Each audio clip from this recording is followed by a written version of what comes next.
Bonjour à tous et bienvenue dans votre émission Case et Confort, votre émission maison.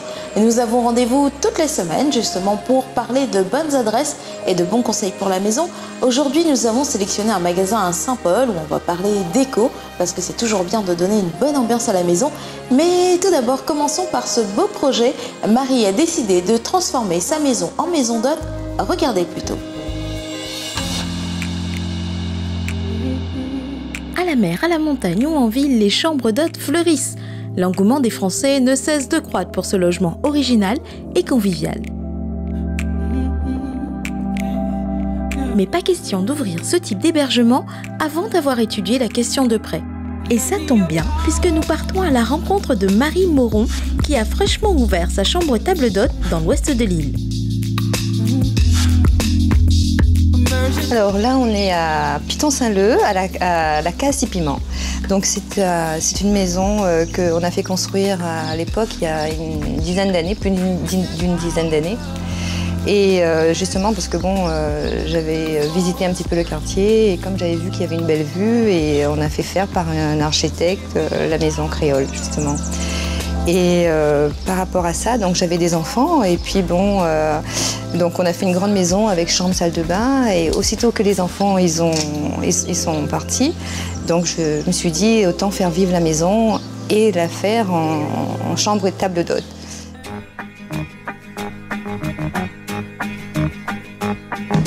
Avant déjà de faire construire la maison, j'avais cette idée en tête. J'avais déjà ce projet en tête. Hein. Et puis bah, du coup, l'idée m'est venue par la suite parce que je voyais, bon, la maison, elle était, quand nous on a déménagé, donc on est parti, la maison était vide.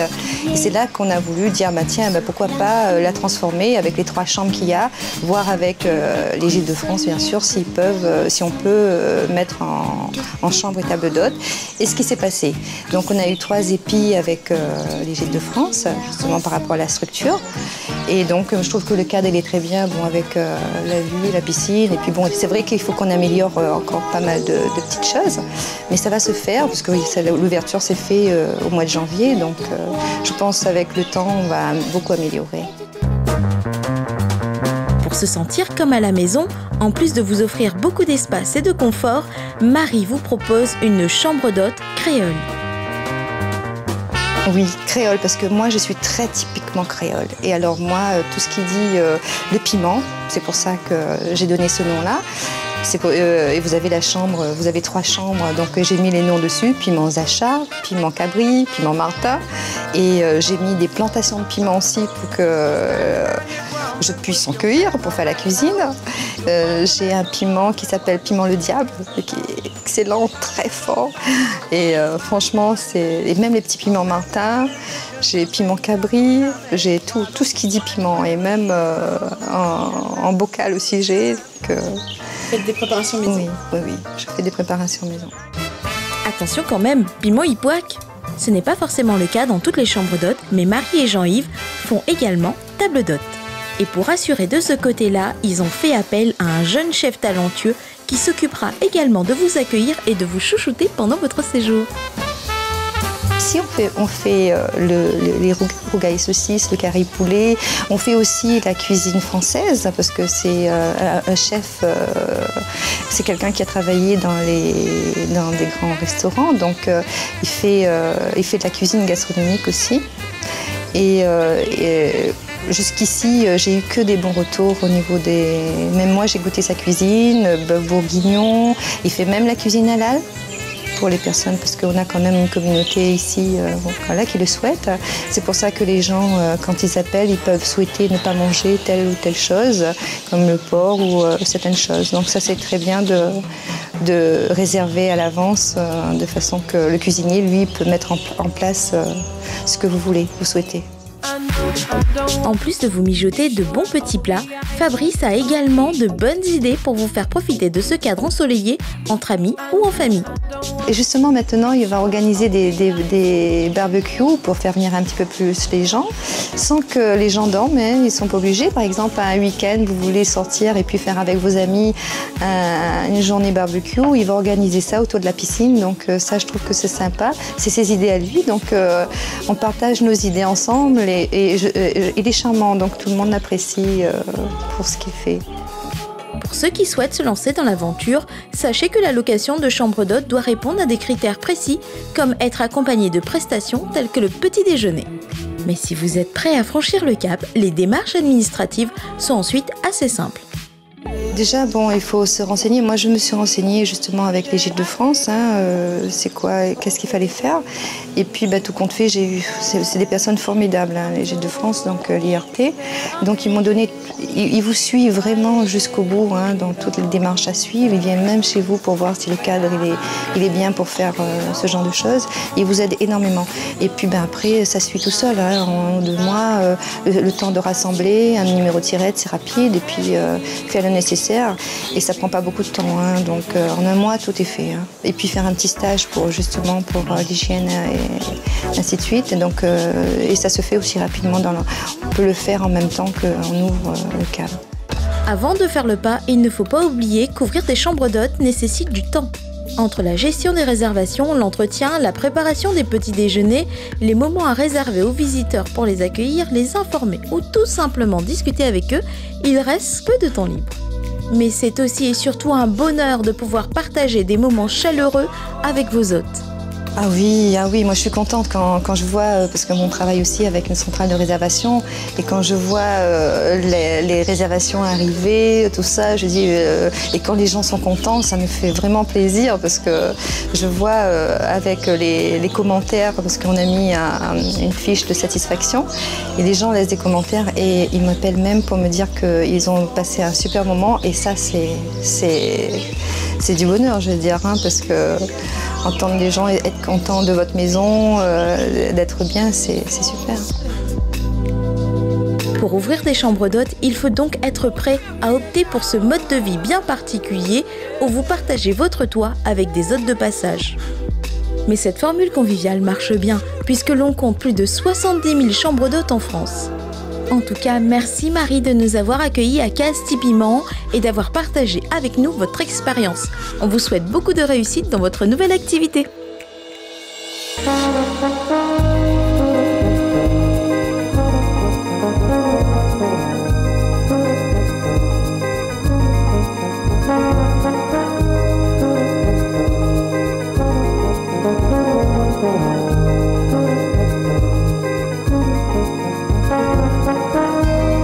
Maintenant, consacrons-nous un moment de détente avec la décoration.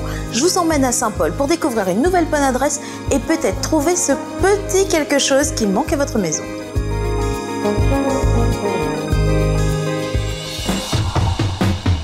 On s'intéresse maintenant à l'intérieur de la maison avec notre rubrique décoration. Cette semaine, direction l'ouest de l'île et plus précisément à Cambé, à la rencontre de Françoise Navarro qui nous ouvre les portes de son enseigne. Ouverte depuis maintenant 1 an, Françoise nous présente rapidement ce que l'on peut y trouver.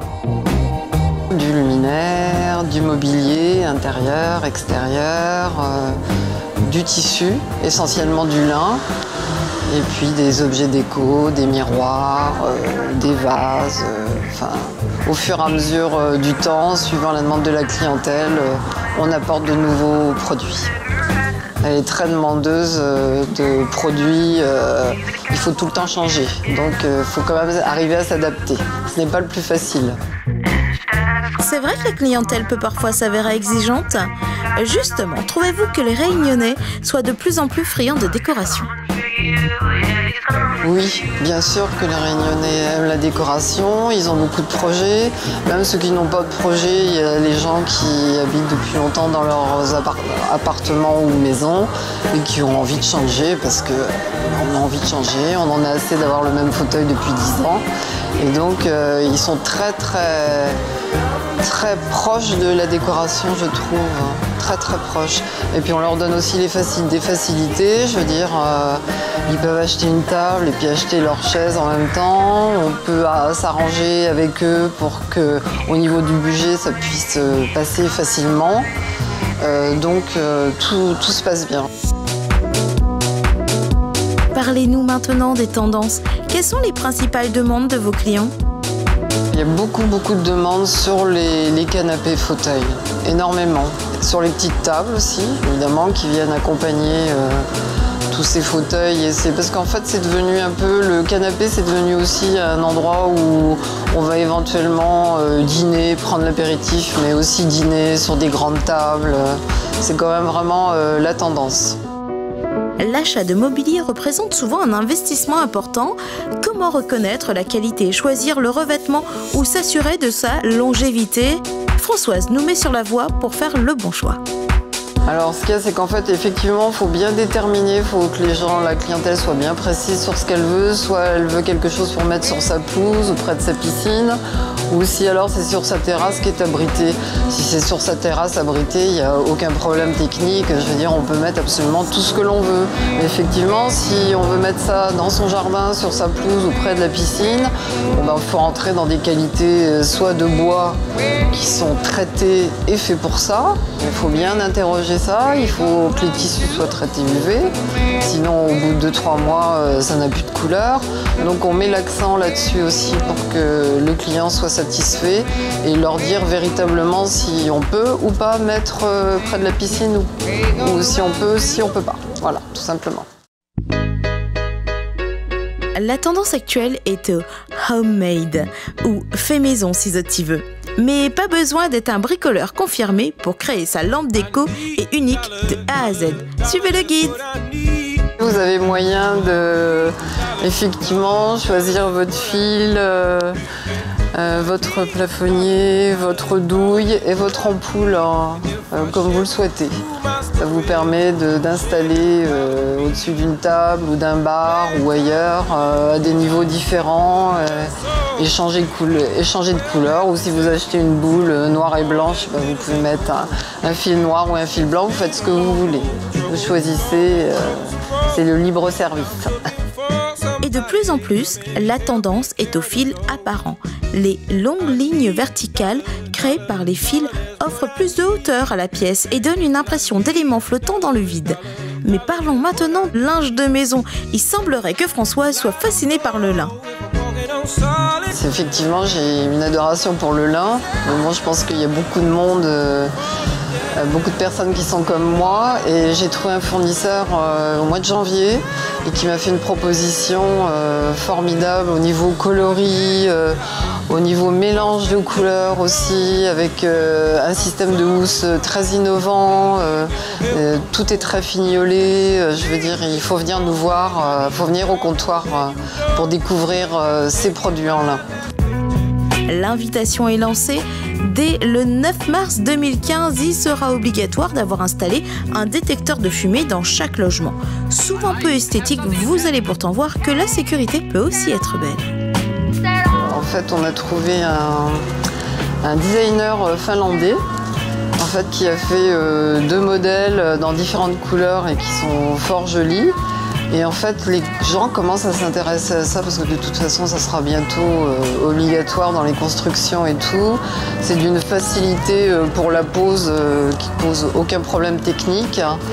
Donc voilà, il y a ça. Et effectivement, nous avons des extincteurs.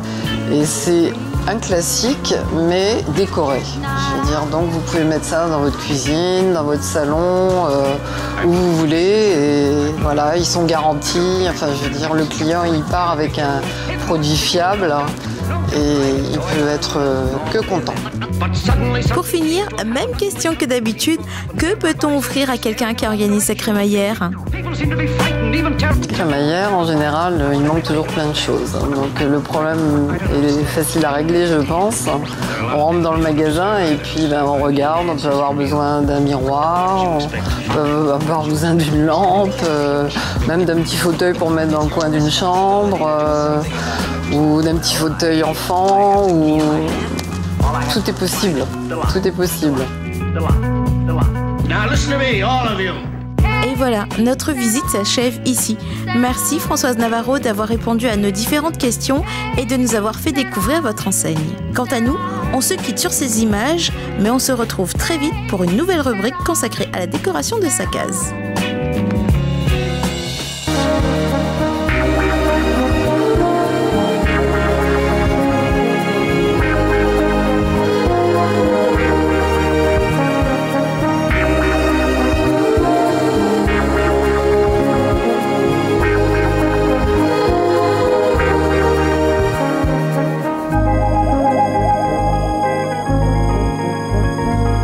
Vous êtes toujours de plus en plus nombreux à regarder notre émission, alors je tenais avec toute mon équipe à vous remercier aujourd'hui de votre fidélité. Et puis pour ceux qui pensent à l'alarme, à la clôture, à la piscine, au jacuzzi ou aux aspirateurs, on se retrouve la semaine prochaine.